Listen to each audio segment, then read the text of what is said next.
একটি ছোট মরুভূমির গ্রামে ছিল এক রহস্যময় হাকিম চাচা। তার সবচেয়ে আলোচিত জিনিস ছিল সান্ডার তেলগু। জসিম চাচা, আমি সাহস পাই না, মনের কথা বলতে পারি না। হাকিম চাচা হেসে, নাও এই সান্ডার তেল।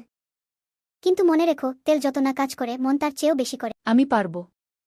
আমি ভয় পাব না। আমি বলব তাকে। I love you. জসিম চাচা, তেলটা জাদুর মতো কাজ করেছে। হাকিম চাচা হাসে। সেই তেলে তো কিছুই ছিল না বেটা, আমি তো সরিষার তেল দিয়েছিলাম। আসল জাদু ছিল তোর নিজের সাহসে। ধীরে ধীরে জসিম গ্রামের শিশুদের সাহস শেখাচ্ছে, হাসি খুশি হচ্ছে। জাদু কোনো তেলে নয়, জাদু লুকিয়ে থাকে তোমার আত্মবিশ্বাসে। নিজেকে বিশ্বাস করো, তুমিও পারবে। Believe in yourself. ভিডিও ভালো লাগলে অবশ্যই লাইক, কমেন্ট